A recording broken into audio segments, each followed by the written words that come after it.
All right, Shabbat Shalom, everyone. Welcome to the Congregation of Yahweh. It is August 18th. All right. So we got something a little different here. I'm going to zoom in on this in just a minute. Today I'm going to be talking a little bit of history, okay? This is kind of a setup a little bit for some of the other things I want to do in the future. And since I only got about 20 minutes, okay,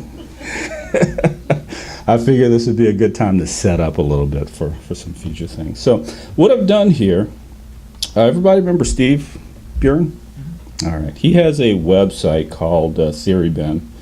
And on his website, he has a document he calls the Jubilee calendar, Jubilee count. And some of this information comes from there. I got a chance to verify it a little while back. So I'm comfortable with using the information from there. It definitely makes the research part of it easier. So what I'm going to do first is, like I said, this is a little bit of history, but it's history about the Hebrew language. Okay, so to put it in context, we got to talk about some things that we know about that happened in the past. And what I have here is a timeline that basically spans a 7,000 year period. And if I start all the way over to the right,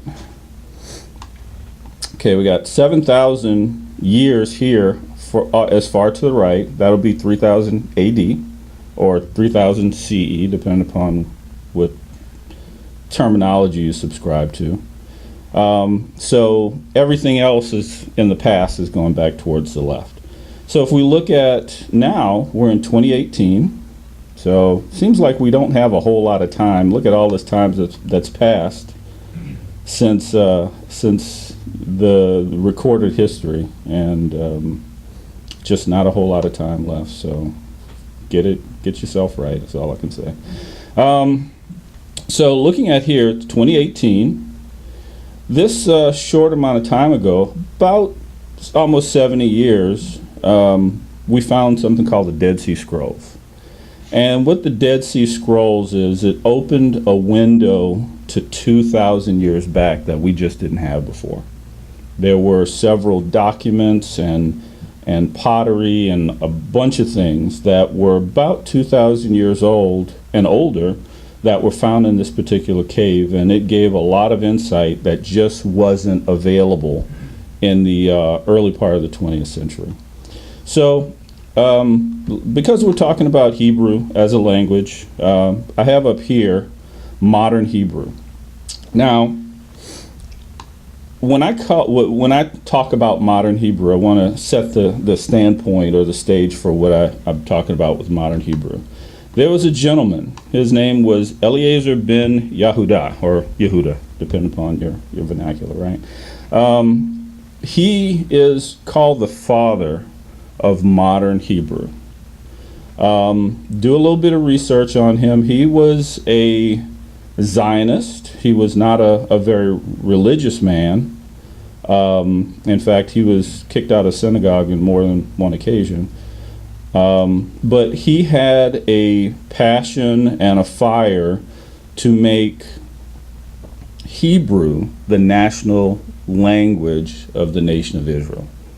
And that's his gift to us. But in giving us this particular gift, he had to do a little bit of finagling, because the way Hebrew was at the time that he was around, it was more or less a dead language. There was no new, how can I say this, development in the language of Hebrew in the early 20th century. And he had to do a lot of borrowing, and he had to do a lot of contriving in order to come up with what we call today modern Hebrew. You think about it, and I'm putting it into context. At about this time, Israel is developing into a nation. It was a territory that was controlled by the British. Many have heard of the Balfour Declaration, where they declared that the Jewish people would have a homeland. Eventually, the Jewish people did go into that land. We have Israel becoming a nation, and then we have the 7-year war, and then we get to today. So we have modern-day nation of Israel. But, like I said, in order to develop the Hebrew language, he had to do a little borrowing from Aramaic. He had to do a little bit of borrowing from Yiddish, which is basically a form of German. And there are some things that were done, and we'll talk about that a little bit later, but I just wanted to bring this particular part in. Now, before what I call modern Hebrew is something that I called, and I need to change this. This is going to be late Hebrew.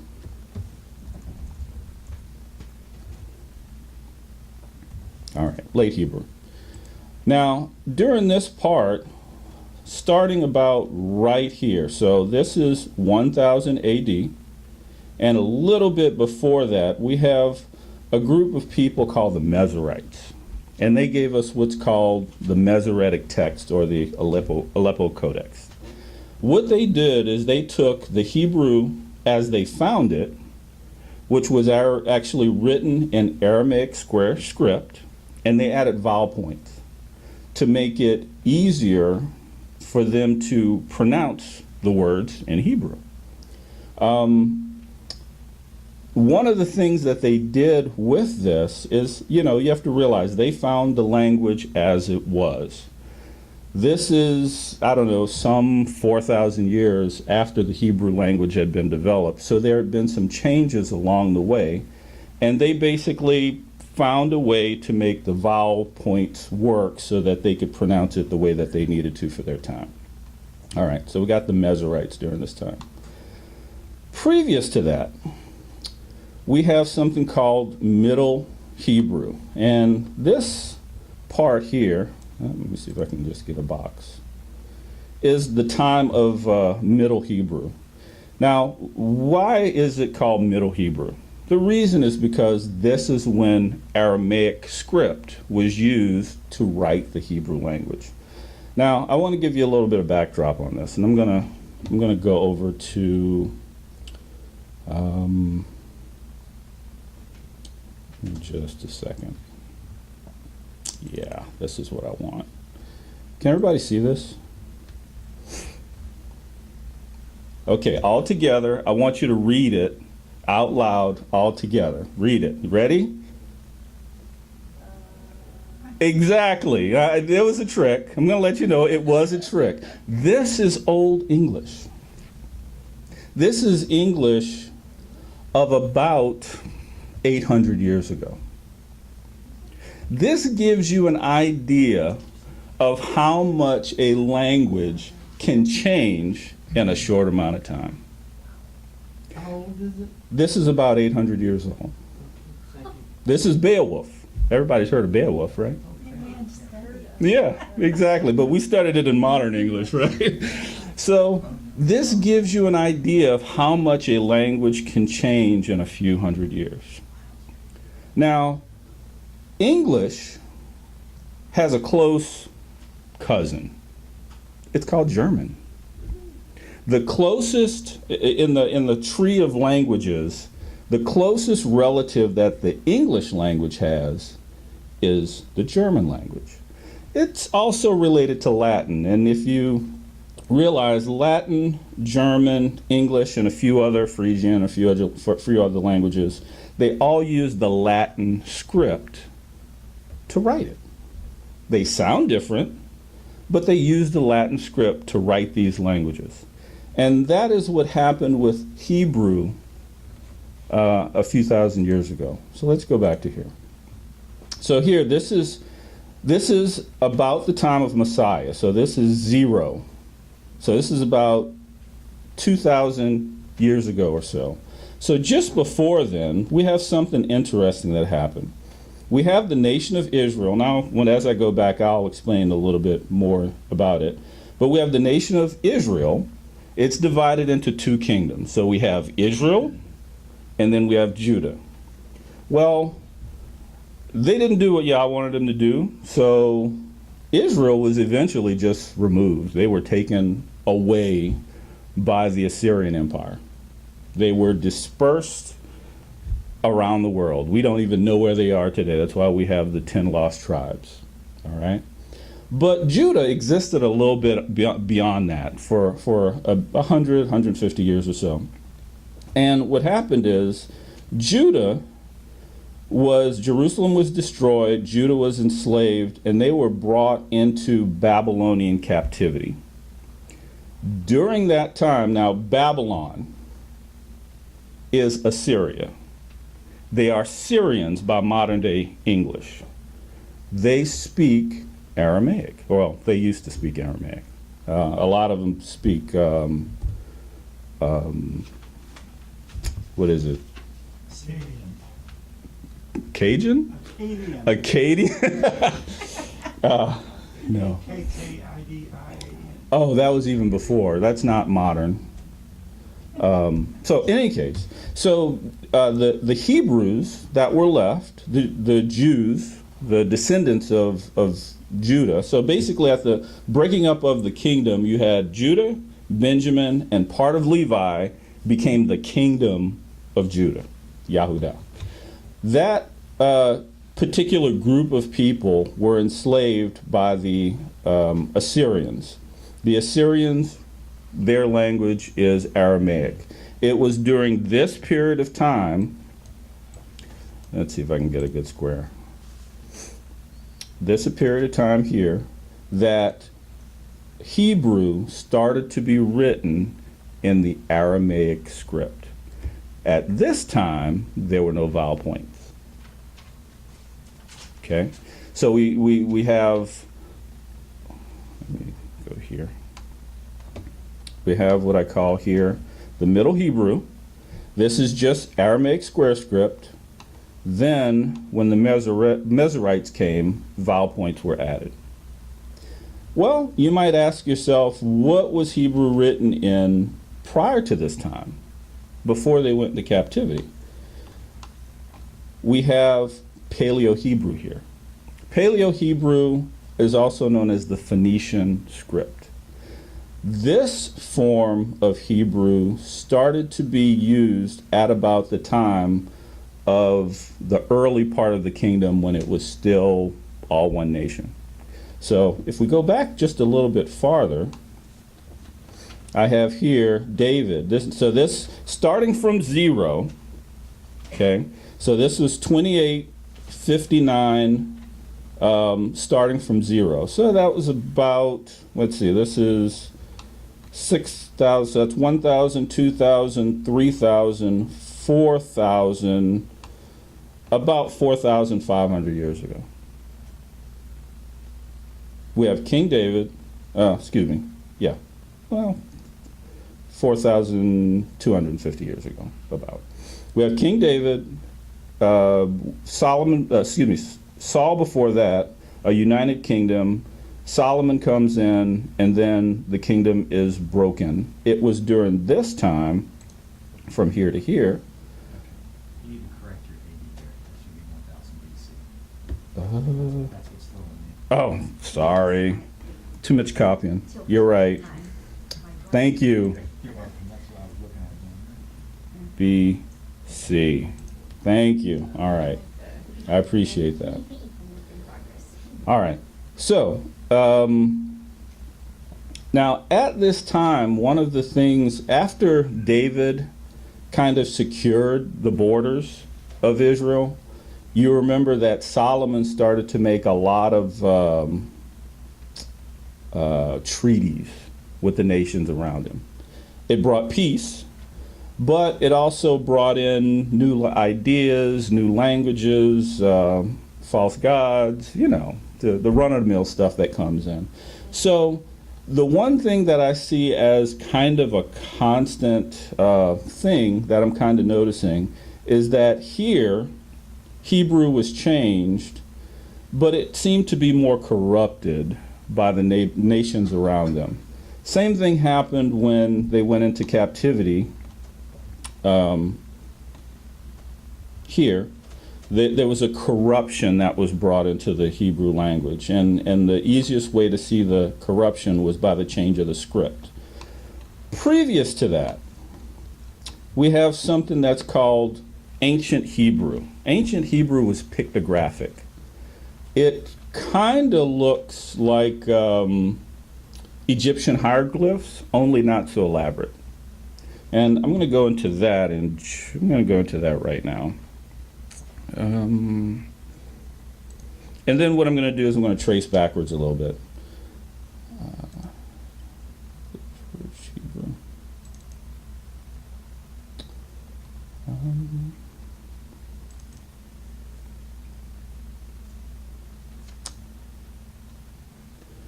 Let's go right here.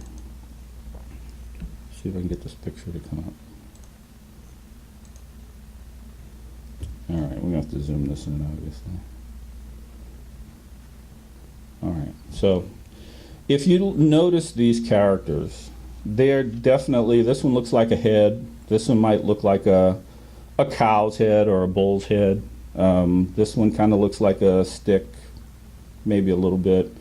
This one, you know, that could be misconstrued in a lot of ways, you know. So this one is kind of like another stick. Well, these pictographs in Hebrew have two things that go about them. One is that each of them has a name, and the name also tells you what it sounds like.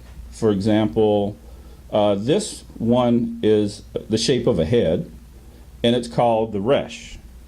So in modern Hebrew, this looks completely different, but it means the same thing. The word resh in Hebrew means head.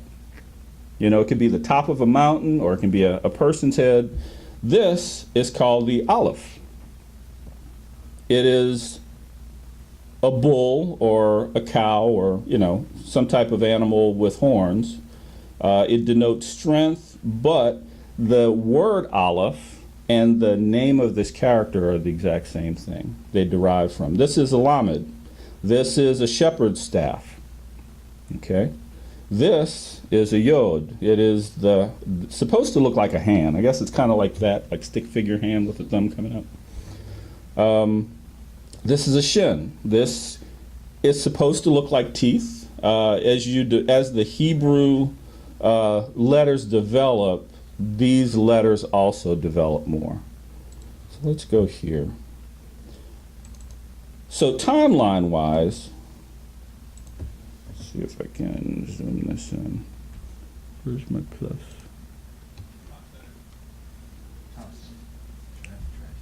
Yeah, it's not letting me. All right. Well, in here, you can see there's a stick figure of a guy. This is very difficult to see, but this is pictographic Hebrew.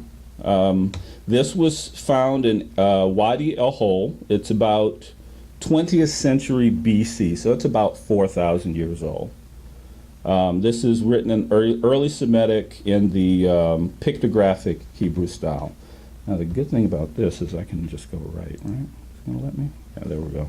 This is a rock inscription. This was found at Serabit El Kadim. It's about 15th century BC.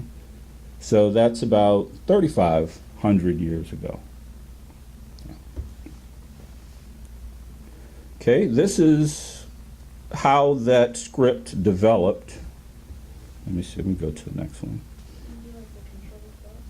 I tried. Yeah, it's not working in this particular program. Yep, I'll have to open it in Paint. All right, so my time is limited. I do want to honor the 20 minutes that have been allotted. So what I'm going to do is I'm going to go to some coins. Let's go to Paint. That way I can control it.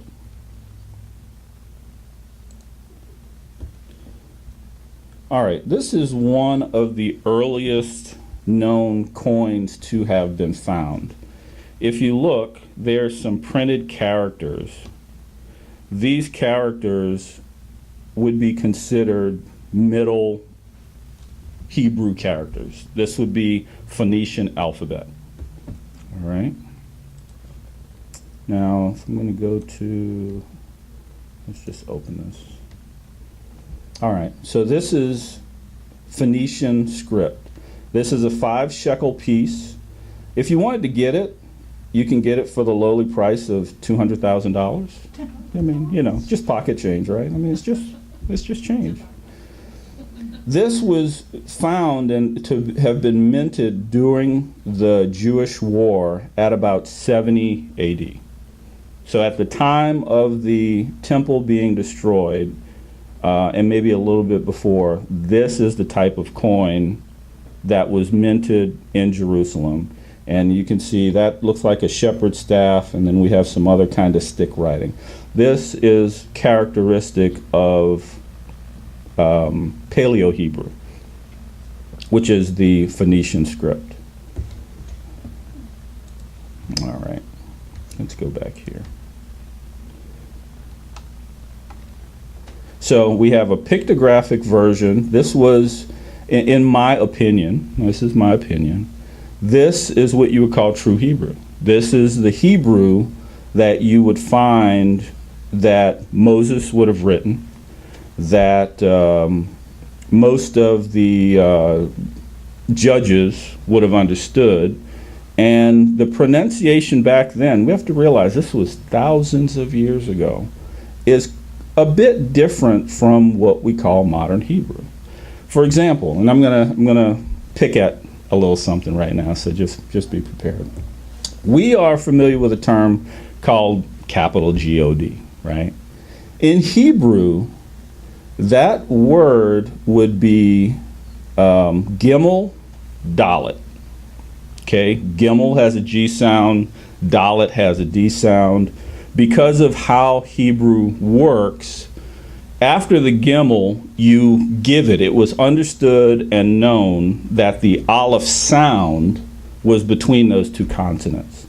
So you would get a pronunciation of what we call Gad today would actually have been pronounced God, because it would have been ah.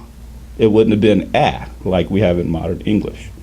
So in many cases, we have sounds, which are phonemes, that are put together in one language that have a sounding that's similar or even the same as another language, and they have no relation to one another. English was not even a consideration 2000 BC. There were no English people, there was no England, okay? So at the time, however English is pronounced was not even relevant. I mean, you know, several thousand years before the English language. So we have a term such as God that is used in English to mean one thing that is actually the name of one of the Hebrew tribes. And I'll end it there. Yahweh bless. Did I keep it to